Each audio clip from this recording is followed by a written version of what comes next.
Okay, we were discussing a little bit of the history of Chanukah. First, let me just mention some of the Makoros. Where do we get the history of Chanukah from within our Messiah? So we do have a few different places that we look. The earliest account of the story of Chanukah is in the books that are called Sefer HaMakkabim. In Sefer HaMakkabim, there's actually 4 books. There's Makkabim Aleph, Beis, Gimel, Dalet. Now, where do you find Sefer HaMakkabim? Sefer HaMakkabim is not in Tanakh, because Tanakh was over with essentially the dedication of the second Beis HaMikdash, which was under Persia, Dariyavesh Hasheni, Achashverosh's son, Esther's son. And the Greek period, which started with Alexander, is already post-biblical, meaning the idea of Yavan is after the period of Tanakh. So the Chanukah story is not in the Tanakh, although Purim is, because Purim occurred during the reign of Achashverosh. So the book of the Maccabees is not considered to be Kisvei HaKodesh. It is in a collection of books that is known as the Apocrypha. That's the common term, and in the Lashon of Chazal, they refer to these books as Sfarim Chitzonim. Now, the Apocrypha has many, many different books. The books of the Maccabees are in the Apocrypha. In the 19th century, for some reason, some scholars changed the title to Sefer Chashmonaim. So Sefer Chashmonaim and Sefer HaMakkabim are synonymous. It's the same thing, and you'll sometimes see references to Sefer Chashmonaim and sometimes to Sefer HaMakkabim. The difference in terminology, although this doesn't explain why they changed the name, is Chashmonaim is the name of a family. It is the name of Matisyahu and his 5 sons. Chashmona is the name of their family. What it either means is their place of origin, which was a town called Chashmona, or it means nobility, or whatever it is. Makkabim is the name of the army as a whole, which was more than just the 5 sons of Matisyahu, were called Makkabim. But as I say, the book goes by 2 titles. Now, of those 4 books of the Maccabees, Gimel and Dalet are not relevant to history. They are not historical books. They are largely philosophical books. They are books that deal with Judaism versus Hellenism, and why Judaism is emes and Hellenism is sheker. So, philosophically they're very important in this whole struggle, but they do not give you the history of the Chanukah story. The history of the Chanukah story and the revolt against Antiochus is given in Maccabees 1 and Maccabees 2. Okay, that is where you'll get the history.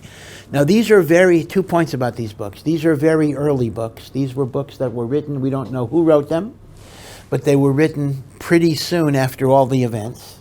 And of course, they also record events after Chanukah, but within a century of the actual events.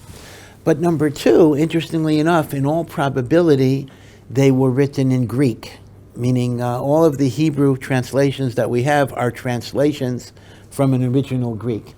Now, as I say, there's a certain irony that the Chashmonaim who fought against Hellenism, the books about them would be written in Greek, but kachabe, just like Artro had to write stuff in English for people who didn't know Hebrew, so too the books of the Maccabees wanted to convey the truths of Yiddishkeit to assimilated audiences, that they should understand it, so it was used in Greek. Now, this explains an interesting anomaly, because there is a machlokas among Meforshim what the word Maccabee means.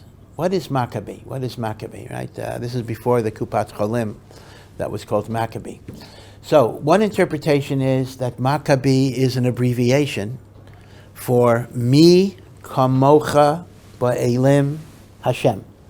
Right, we say this every day in davening, and this is from Oz Yashir. Who is like you among the mighty ones, God? God, you're the mightiest of the mighty. So it was said that the Maccabees, when they would go to war, their banner would have the abbreviation, the acronym, Mem Chaf Beis Yud, Maccabee, Mi Kamocha Ba'elim Hashem, to show that their emunah is in HaKadosh Baruch Hu. That is pshat number 1. Pshat number 2 is that Maccabee comes from the word makevet, which in biblical Hebrew, even in modern Hebrew, means a sledgehammer, and it refers to how powerful they were in war. Now, there's a big nafkamina in spelling as to which meaning of Maccabee you go with. Because is it spelled with a chaf, or a kaf, mem kaf, beis yud, or is it spelled with a kuf? If it's mi kamocha ba'ilam Hashem, you spell it with a kaf. If it's makevet, which is sledgehammer, you'd spell it with a kuf. So you may wonder, why are the Meforshim Mesupik? Let's look at the book of the Maccabees and see how they spell it. The answer is, in the book of the Maccabees in Greek, you really couldn't tell, meaning they give you a word that's vocalized Maccabee, but you can't tell from the Greek if the Hebrew would be a kuf or the Hebrew would be a chaf. And any translation that spells it whatever way they're doing, that's the decision of the translator, what he thought it was. So most translations spell it with a chaf, like the healthcare, but there are some translations spelled with a kuf, because you can't tell, given the fact that the original Greek doesn't distinguish between kaf and chuf, and it doesn't give you the reason. It doesn't tell you the reason why they're called Maccabees. Okay, so these are the 2 points about the book of the Maccabees. That number 1, the history is in Aleph and Beis, not in Gimel and Dalet. And number 2, the books were originally written in Greek. And a third point would be that they are fairly recent. I don't mean recent, they're fairly contemporaneous with the actual events. Now, what is our attitude towards the book of the Maccabees? I mean, after all, it seems a little forbidding, Svarim Chitzonim, especially since Chazal actually say, Kol HaKoreh, Rabbi Akiva says, Kol HaKoreh b'Svarim Chitzonim. Anybody who reads the Svarim Chitzonim, Ein lo chelek le'olam haba. Pretty bad. Don't read this stuff. Ein lo chelek le'olam haba. So does that mean, if I look at the book of the Maccabees, I don't have a share in olam haba? The answer is that not all of the Svarim Chitzonim are in the same category, and that is, there are Svarim Chitzonim. Now, the common denominator is these are not books of prophecy and they are not holy books. I mean, that's what it means to be Svarim Chitzonim. But some of them are what you might call treif, and some of them are neutral and useful. The treif books is there are books within the Apocrypha that espouse certain religious beliefs, which Chazal saw as heretical, Chazal saw as Avodah Zarah, and indeed there's a lot of Christian influences in books of the Apocrypha. And those are the books that Rabbi Akiva says you don't have a share in Olam Haba. But the book of the Maccabees is a book of history. It is not a book of theology other than the general idea of Emunah in Hashem, but it does not go into religious ideas and conflicts. So the Rishonim themselves, the Rishonim who had translations of the Sefer HaMaccabim, the Rishonim quote Sefer HaMaccabim. So it's very, very clear that this was not considered a treif book, and religious historians who write about the Chanukah story, you look at the ArtScroll book, which, by the way, is an outstanding historical account of Chanukah. I think it's the best history book that ArtScroll has produced. But they draw on the book of the Maccabees all the time, and that's not nichlal in Svarim Chitzonim. So our view about the book of the Maccabees is it's a kosher book. It's considered to be a reliable source. It is not a holy book, but nevertheless, it's a book of history that the Rishonim considered to be a valid source. Now, this is Maccabees 1, Maccabees 2. Now, the thing about the book of the Maccabees, particularly Maccabees 1, is it gives you a lot more detail, maybe more detail than you're even interested in. It gives you every single war, every single battle, every single victory and defeat. Instead of just saying, oh, we fought the Yevanim for 3 years and we were Masech, it tells you every village. So unless you have a particular interest in military history, some people really love military history, so lav dafka you're going to be that interested in it.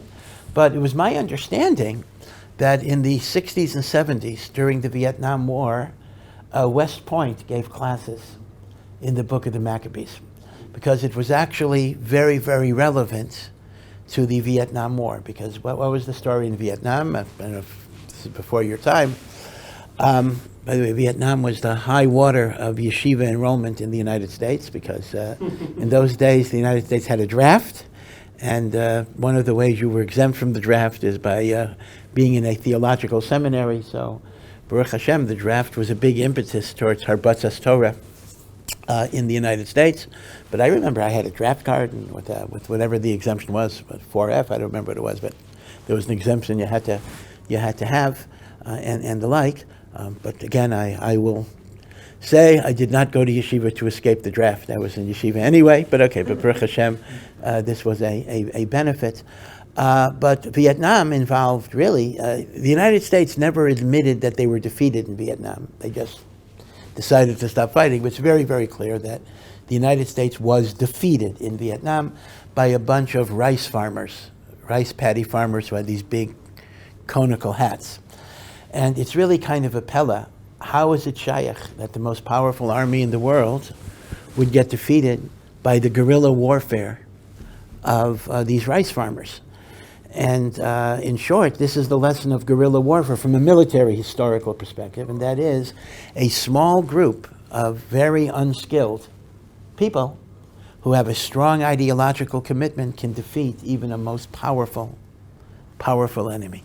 And therefore, the West Point, we're trying to figure out a military strategy based on studying what the Maccabees did and how they could overcome it and the like. Because the U.S. was like the Greek forces, and the Maccabees, lahavdil, were like the rice farmers, and therefore it was thought to be very relevant. So I understand that the military history of Maccabim Aleph, which to a Ben Torah is not necessarily that interesting, was actually very, very interesting to West Point. Now, I'm also told that they did not study the Six-Day War. This is kind of funny, because they said there's no possible lesson we can learn from the Six-Day War because it was so illogical, so improbable. The victory didn't make any sense at all, that it was totally miraculous. So there was nothing. There's nothing we can learn from the Six-Day War that we could apply to our army, because that was a nes nigla, and therefore it has no shaykhs to anything we could prepare for. Now, Maccabees 1 and Maccabees 2 go over the same history. They talk about Antiochus's decrees. Remember, he decreed on a lot of things. Not to keep Shabbos, not to keep kosher, women not going to the mikveh. In fact, even worse than that. Number one, women were not allowed to go to the mikveh, and they had guards, etc. Number two, there was a rule, and the Gemara in Kesuvos refers to this, that the first Bia Rishona, every married woman, before she would have relations with her husband for the first time, had to go to some official and have intercourse with that official. And that's why weddings were secret, etc., and the like. So it talks about the Gezerus of Antiochus. It talks about the fact that many Jews did succumb. But then it talks about the heroism of those who were willing to die. And then the rebellion. Matisyahu was a Kohen Gadol, and on his deathbed he told his sons to organize a revolt. And these are the famous Maccabees: Yehuda Maccabee, Shimon, Yochanan, Elazar, etc. Yochanan. And then it goes through the battles. It goes through reclaiming the Beis Hamikdash, purifying the Beis Hamikdash, and the establishment of the holiday of Chanukah. Right. So you'll find parallel accounts of these events. They were written by two different authors, although we don't know who the authors are. But it's interesting that there is a different emphasis in the two books. It's not a contradiction, but they emphasize different things. Maccabees 1 emphasizes what you would call the military campaign, the milchama. It glorifies the heroism of the chayolim who were moser nefesh. Maccabees 2 emphasizes martyrdom, the deaths of people al kiddush Hashem, who were willing to die rather than violate the Torah. So, for example, there's a very famous story that I'm sure you've heard about a woman whose name was Chana and her 7 sons, and they were called before Antiochus. Different story. Before Antiochus, and they were ordered to worship Avodah Zarah, and each child refused. And each child was killed one by one by one by one. And then when they got to the 7th child, the last child, Antiochus himself had mercy, and he said, listen, I'm not asking you to worship the idol. I'm going to drop my ring, and you just pick it up. Bend over to pick it up, and you'll go home. That'll be fine. You're picking up a ring. You're not bowing down to an idol. And the kid, we don't know how old the kid was, the kid said, I'm not going to do it. Do you think I'm going to give people the impression that I'm rejecting Hashem? And that seventh child was killed. And then Chana herself fell off a roof. Interesting question. She committed suicide. Halachically, that wouldn't be mutter, but a voice came out of Shemayim saying, from Hallel, Eim habanim smecha, that the mother of the children has the ultimate joy, that her children died al Kiddush Hashem, and she will be united with them in Olam Haba. That's a very, very famous story. That is in Maccabim number 2, Maccabim Beis, and other stories of martyrdom as well. So both are true. These are not contradictions, but Maccabim Aleph emphasizes the military gevura, and Maccabim Beis emphasizes the deaths al Kiddush Hashem and the martyrdom. Now, don't misunderstand me. I'm not suggesting that Maccabim 1 is secular and Maccabim 2 is religious. That's not emes. Both Svarim are religious. Both Svarim talk about Hashem. Both Svarim talk about Tefillah. Both Svarim talk about turning to HaKadosh Baruch Hu, right? It's not that it's a secular, like Zionist book about the power of the army. But it is emphasizing what you might call different aspects of Jewish heroism. That Maccabim Aleph emphasizes the heroism of the fighter, and Maccabim Beis emphasizes the heroism of the one who is powerless and not able to fight, but they give their life al Kiddush Hashem. Now it's very, very, very fascinating that this mirrors a controversy that erupted in the aftermath of the Holocaust. Mamish, hundreds of years later, almost 2,000 years later. Israel, I was going to say celebrates, I wouldn't call it celebrates, but they commemorate the Holocaust on the 27th of Nisan. That is called Yom HaShoah. And indeed, in a lot of other countries, they observe this as well. It's not based on an English date, it's based on a Hebrew date. The 27th of Nisan is a Holocaust memorial day throughout a lot of the Jewish world. Now, there are halachic problems with that date, because during the month of Nisan, you're not supposed to have sad occasions. In fact, it's kind of crazy. Yom HaAtzmaut, which is celebrated as a happy day, is during Sfiras HaOmer, where you're not supposed to have happy occasions. And Yom HaShoah, which is a very sad day, is during Nisan, where you're not supposed to have sad occasions. So the calendar doesn't work out in that way. But why? The day of 27th of Nisan was chosen by the State of Israel very shortly after its establishment. This was Holocaust Memorial Day. Do you want to say? I heard a rumor of why it is, and I'd love it if it's confirmed. Yeah, what's that? Also get an uprising. That's right. That's pretty well known. I wouldn't even call it a rumor. The answer is that that Hebrew date corresponded to the final day of the destruction of the Warsaw Ghetto Uprising. Now, there was a Warsaw Ghetto Uprising in which a large number of Jews in the Warsaw Ghetto actively fought against the Nazis. And they inflicted a lot of casualties, indeed, but ultimately they were crushed by the immense numbers of the Nazis vis-a-vis the few people in the Warsaw Ghetto. Now, why did they choose B'dafka, the Warsaw Ghetto, as that event? Yeah. So that's more of a rumor, because the state can't accept the fact that the Jews didn't fight back, and that was the main time they did. That's exactly correct. That's exactly correct. There was within the Zionist movement, and I'm not saying all Zionists, but within the Zionist movement, there was a sense that the Jews who went to their deaths passively, without fighting back, without striking back, were like sheep to the slaughter. And they represented the old-fashioned Jew, the Jew who has no power, the Jew who never fights back, the Jew who lets the Goyim step all over them. But the Zionist vision was, we're not that way anymore. We have a new Jew, the Jew of power, the Jew who fights. So, I'm not giving you my view right now. I'm explaining their view. These are not my words. Okay, be sure you understand that. So the point was that there were members of the Zionist establishment who were, Rahman al-Islam, ashamed of Jewish victimization.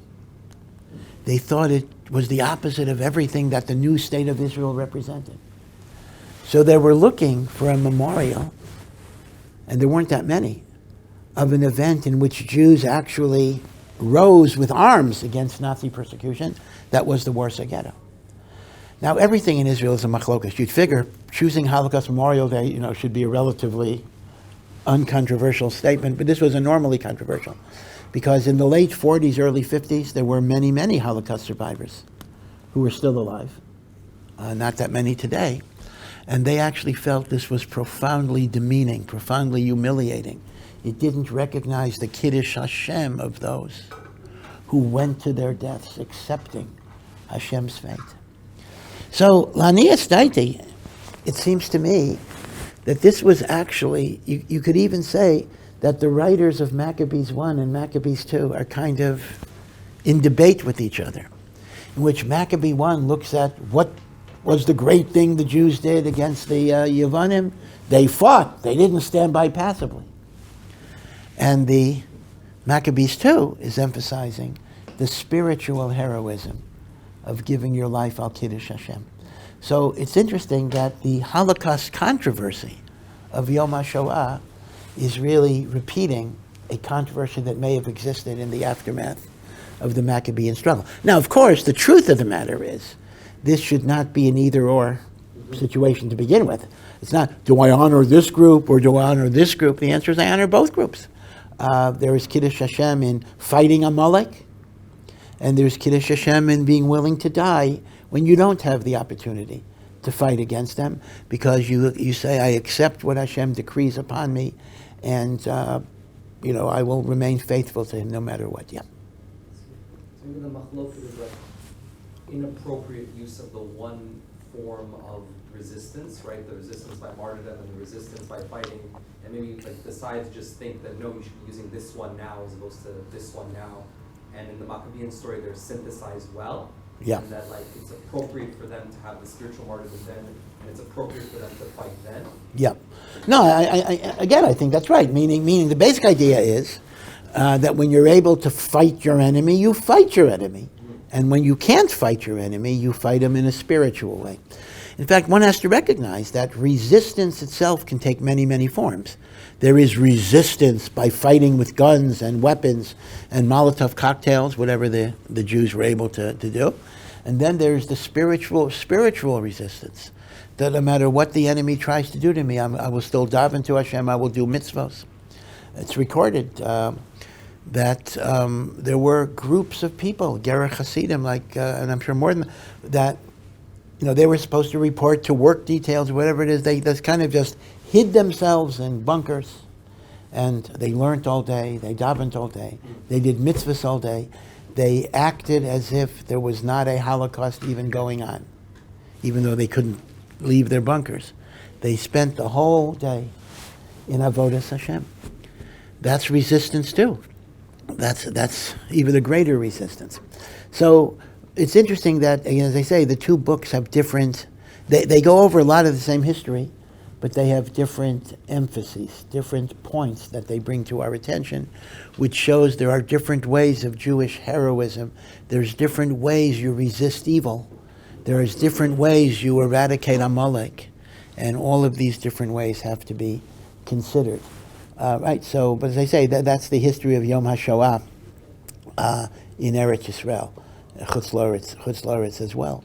By the way, the Warsaw Ghetto Uprising itself, even though the leaders were not religious, but it did have, there were some Gedolim in the Warsaw Ghetto itself. Probably the greatest of them was a man maybe you didn't hear of, but he was a very, very great Talmid Chacham, Rav Menachem Zemba. Rav Menachem Zemba was not a Rosh Hashiva, he was not a Rav, he was a businessman. But he was one of the Gedolei Hador Mamish. He was a Gerach Chassid, but he knew Kol HaTorah Kula. And he said to the people of the Warsaw Ghetto, sometimes Kiddush Hashem is passively accepting your fate, and sometimes Kiddush Hashem is rising up to try to destroy the enemy. And he said that this resistance against the enemy is also Kiddush Hashem, and therefore it needs to be done. Of course, in the case of the Warsaw Ghetto, both things were combined because ultimately they died. I mean, they rose against the enemy and they died by the enemy. I mean, very, very few survivors of the Warsaw Ghetto. It's interesting. The Brisker Rav was a survivor of the Warsaw Ghetto, but he was smuggled out before the uprising. He was not in the ghetto at the uprising. Miraculously, he was smuggled out. In fact, as an aside, forgive me for digressing, the Brisker Rav used to tell an amazing story about him being smuggled out. I believe he had to shave off his beard and kind of pass as a non-Jewish peasant going through. But the story goes, this is based on Nefesh HaChaim. There's a passage in the Nefesh HaChaim from Chaim Volozhiner who says on the pasuk, Atah hareisa ladas ki Hashem hu Elokim, right? Hashem says in Parshas V'eschanan, you were shown that God is the only God, ein od milvado. There is no power on earth besides God. This is a pasuk, ein od milvado. So Rav Chaim Volozhiner, who normally doesn't get into segulos and things like that, actually says there's a tremendous segula that whenever you're in a time of tzara and you're a time of danger, if you say the words Ein Od Milvado, there is no power in the universe other than God. It doesn't just mean there's no other God. It means there's no other thing. There is no power other than God. And you say it belev shalem, you will be protected from the enemies that come to destroy you. And Rav Chaim Volozhiner says, and he doesn't normally go with segulos, that this is a skula nifla. So when the Brisker Rav was being smuggled out of Poland, obviously there are going to be a lot of checkpoints. You know, he's in a car or whatever it is, and they're going to be stopped for identification, for papers, till they get to Switzerland. So every second there was a sakana, because they didn't really have documentation. They didn't really have any proof of a false identity. And the Brisker Rav told his children, we have to think every second, Ein Od Milvado, Ein Od Milvado, Ein Od Milvado. And the Eibishter will protect us. So they're driving through with the smuggler, and again, if they're going to be stopped, they're supposed to claim that they're goyim, whatever, and they're driving through, and every single checkpoint, the Nazis are letting him through, just waving him through. You're obviously you're Polish people, go, go, go, go, go, go. And they're driving. And then they this was hours, I don't know how long it took to go from Poland to Switzerland. That's quite a long drive. I don't know what it is, 36 hours, 40 hours, whatever it is, but they're there for all of these hours. And then they're at the last checkpoint before the Swiss border, because Switzerland is neutral. Once you're in Switzerland, you're safe. I don't really understand why the Nazis even honored that, but for whatever reason, Switzerland is always safe no matter what. Mm-hmm. Everybody honors Swiss neutrality. I mean, I really don't know why, but even Hitler honored Swiss neutrality. So this is the final border. And all of a sudden, so initially the guard said, just go through. But then some other guy said, well, let's check these people. And that was a tremendous sakana, because if they get checked, that's going to be it.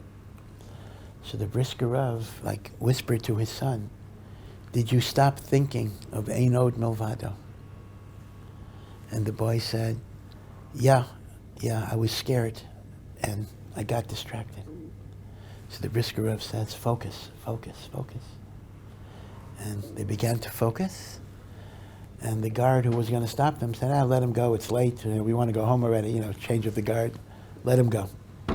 So in Mamish, the Brisker Rav used to say the story, that this was a skula, that Ein Od Milvado is how he got smuggled from Poland to the Swiss border. An amazing thing. Rav Chaim Volozhiner was actually a great grandfather. I mean, the Briskers are from Rav Chaim Volozhiner, right? Not just Rav Chaim Soloveitchik, but Rav Chaim Volozhin from before, because Rav Chaim Soloveitchik married the Nitziv's granddaughter. The Nitziv was the son-in-law of Rav Yitzchak of Volozhin. Rav Yitzchak of Volozhin was the son of Rav Chaim of Volozhin, so there actually is a direct connection. Okay, but be it as it may. Now, here is the point. So again, right now I'm just giving you sources. So source number one for the history of Chanukah is the book of the Maccabees, primarily Maccabim Aleph and Maccabim Beis.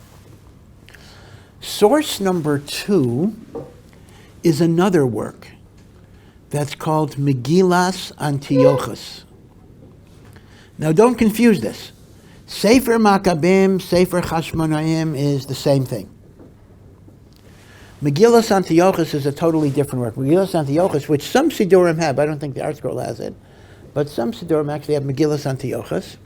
Megillas Antiochus is a relatively short work, let's say like 10 pages in a siddur, and it represented a custom that some Kehilos had, not too many do it today, that just as we read the story of Purim, on Purim, Megillas Esther, which of course is a chiyuv, so too on Chanukah they would read in Shul Megillas Antiochus. Now why they call it Megillas Antiochus? It's an odd name. Why don't you call it Megillas Matisyo or something? But it's called Megillas Antiochus. And Megillas Antiochus also gives the story of Chanukah in a relatively short form, but in some ways it does contradict Maccabim. In fact, a very strange story is that in the book of the Maccabees, the great Maccabean hero is Yehuda HaMaccabee, who's known as the most famous of the Maccabees. In Megillas Antiochus, Yehuda HaMaccabee is killed the first day, and he's not involved in anything. So there's different historical account. Now, how old is Megillas Antiochus? So the truth is, there is a machlokas. Some say it's even older than Book of Maccabees, but most historians say absolutely not. They say Megillas Antiochus was a medieval work, a Middle Ages work, a summary of both Book of Maccabees, but other midrashic sources that have different accounts, and therefore, as a source of history, Sefer HaMaccabim is much more reliable than Megillas Antiochus. Of course, Sefer HaMaccabim also has much more detail. Maccabim Aleph is I don't remember how many prakim, but it's 40 prakim. Maccabim Beis, right? It's a much bigger. Megillas Antiochus is a 10-page summary. So Megillas Antiochus is a second source. A third source is Josephus. Now here, I have to talk a little bit about Josephus. Josephus is his Latin name. His Hebrew name is Yosef ben Matisyahu HaKohen, not the Matisyahu of Chanukah. It's interesting, but Yosef ben Matisyahu HaKohen. And Josephus did not live during the Chanukah story. Remember, the Chanukah story is approximately, these are approximate dates, 185 before the Common Era. Josephus lived during the Chorban Bayis Sheni. He was an eyewitness to the destruction of the Second Temple. The Second Temple was destroyed approximately, once again, in the year 70. So Josephus lived 250 years. Is my math correct? From 185 to BCE to 70. He lived more than 250 years after the Chanukah story. But Josephus was a historian, and he wrote histories of the Jewish people. Actually, starting from Adam Arishon, he actually wrote the stories of Nach, Chumash and Nach, but for that we really don't need him, so to speak, but he gives the story of the Maccabean revolt and the Roman wars, no later, and the Chorban Beis HaMikdash, right, Josephus. Now, Josephus, once again, probably wrote his work in Greek, even though there are Hebrew translations of it. Made at various times. It's also available in English translations of more or less readability or reliability. And Josephus has a lot of detail. He describes the second Beis HaMikdash and dimensions and everything. So is Josephus reliable or not reliable? Because sometimes he contradicts Chazal. So you have to know the story of Yosef ben Matisyahu. Yosef ben Matisyahu claims, although he even wrote an autobiography with some poetic license probably, that he was a brilliant Talmid Chacham who was a student of the great rabbis of the day, the Tanoim, Rabban Gamliel and the like. But then he went off in his own way. Okay, he probably is exaggerating how learned he was, but he says that he learned in yeshivas, he learned from the Tanoim and the like. And at some point, he became a general or a leader of a brigade fighting against Rome. And he concluded that the struggle was hopeless, and he surrendered. He became like the Benedict Arnold, who surrendered to Rome. And he spent the years of war, when Rome was destroying Yerushalayim and the Mikdash, he spent it under the protection of none other than Titus, who was the actual general who destroyed the Beis HaMikdash, who later became Roman emperor. And that is where he wrote, sitting in a big, beautiful house that Titus gave him in Rome. He's writing the history of the Jewish people. So, how do you look at Josephus? Some say, what a traitor, what a traitor. You know, he simply abandoned his people. But on the other hand, Josephus's hashkafa was actually the hashkafa of Chazal. How did Chazal view, again, I'm moving away from Chanukah, I'm going to the Roman wars. How did Chazal view the Jewish military struggle against Rome that culminated in the destruction of the Beis HaMikdash? Chazal were very against it. Chazal had a pacifistic attitude. They said, do not fight the Romans. Accept their rule, accept their taxation. See, it's different than Chanukah. See, let me point out the difference. With Chanukah, which all the Chachamim at the time agreed to, Chanukah, Antiochus was prohibiting the observance of the Torah. So we have to fight. The Romans initially didn't care if you were keeping mitzvahs. They were imposing taxes, they were imposing financial burdens. And the people who were rebelling wanted to like the American Revolution, they wanted to overthrow taxation without representation. And the Chachamim took the position. Don't fight Rome. You don't have the merit to win over them. And if you fight them, chas v'shalom, there will be a churban Beis HaMikdash and religious persecution, and many people will die. It is better to surrender. It is better to be passive. Unlike Chanukah, where Antiochus was targeting the observance of the Torah, the Romans at that point were not against it. They didn't care.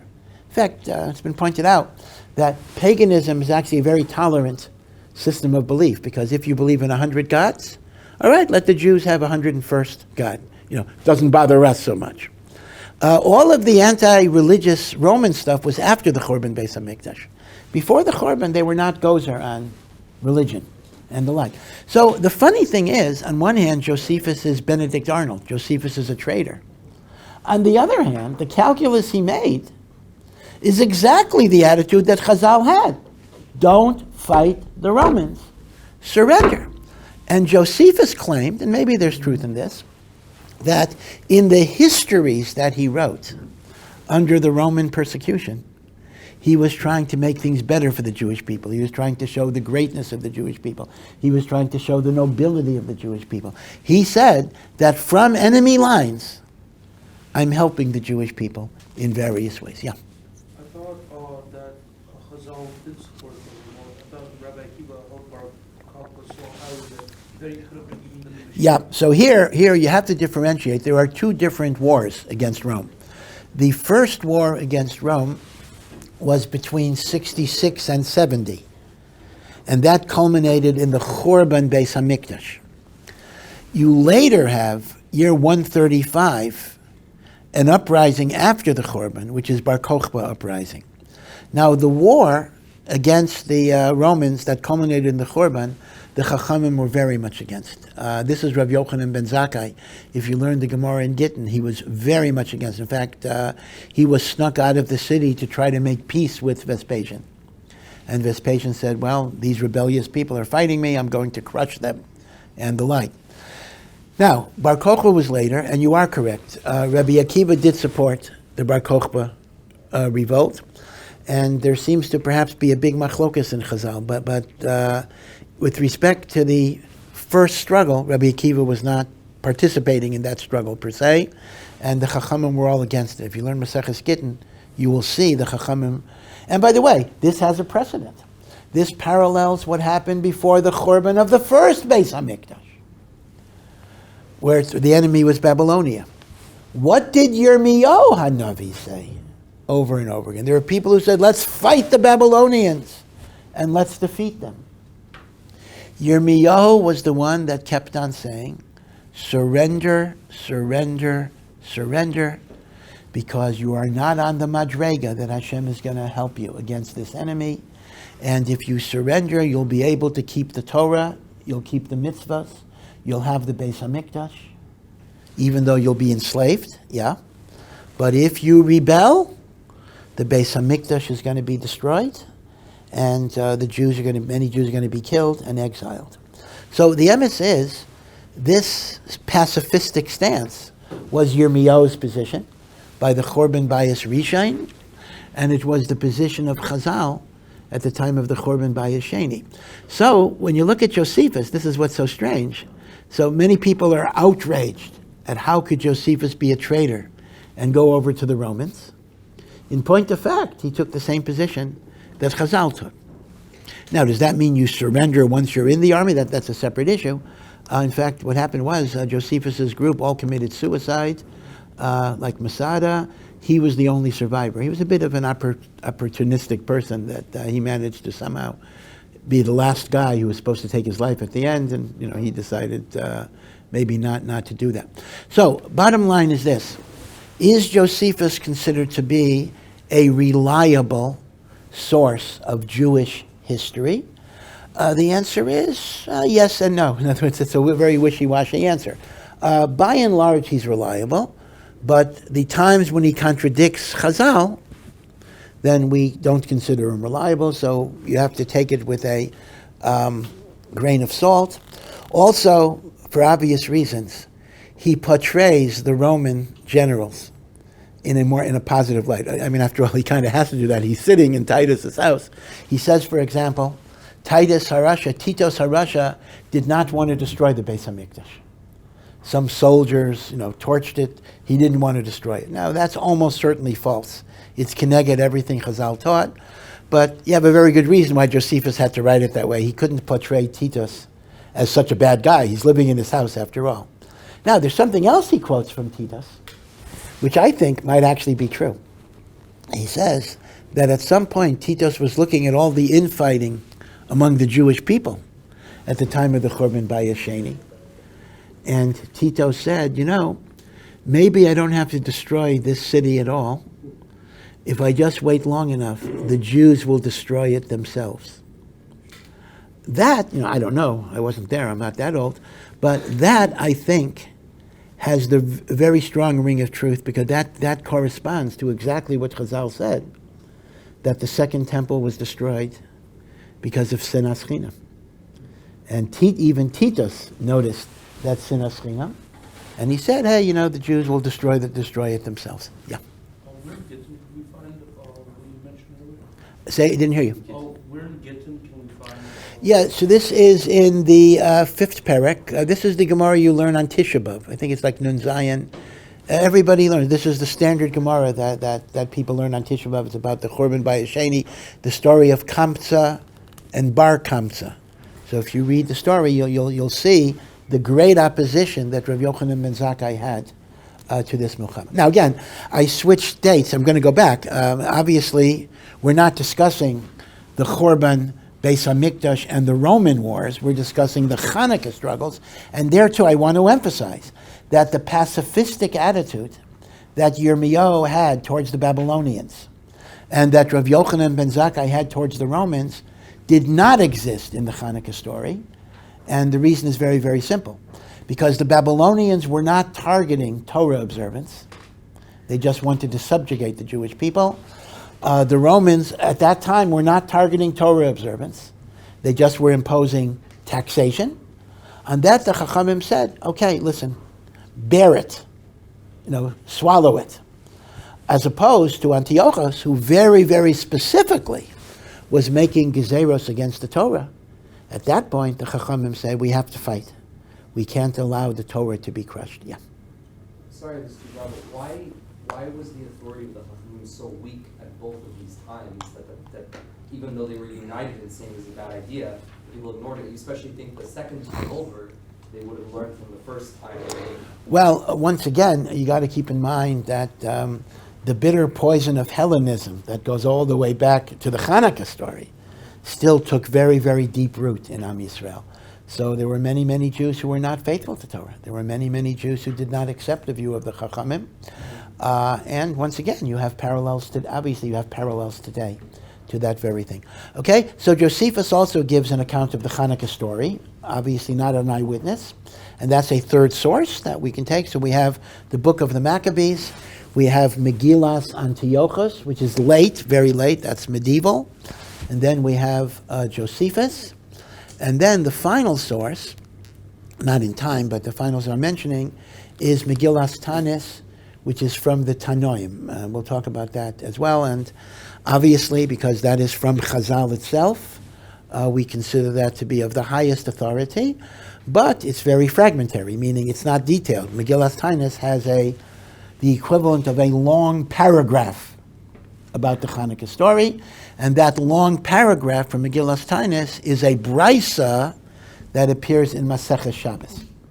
So Masechah Shabbos gives you the Chanukah story, but as opposed to the Sefer HaMaccabim that gives you like 40 chapters, Megillas Tanis, the brisa, gives you one paragraph, although that one paragraph has some very, very significant information that does not appear in the other sources. Okay, so we'll continue next week with what each of these Makairos say, because each of these Makairos gives us insights about Chanukah that you don't necessarily see in the other. Now, a final thing I'll mention just very quickly is there are a number of midrashim about Chanukah, but it's very important to know that these midrashim about Chanukah are not really midrashim.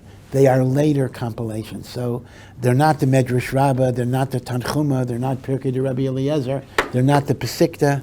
They are a genre that got the name Medrash, but they are of a much, much later date.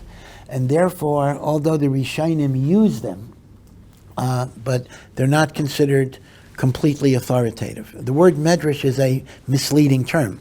Sometimes when we say Medrash, we mean the Midrashim of Chazal, and sometimes Midrashim can mean later things that came later. The Chanukah Midrashim are of that nature, similar to Megillas Antiochus, which I also said was not considered to be an authoritative source. In fact, Megillas Antiochus itself is based on a lot of these Chanukah Midrashim. Okay, so that's yet another source for the Chanukah story. Okay, we'll continue next week in Freilich Chanukah. Thank you for listening to this Ohr production. To find out more and to partner in our mission, please visit ohr.edu.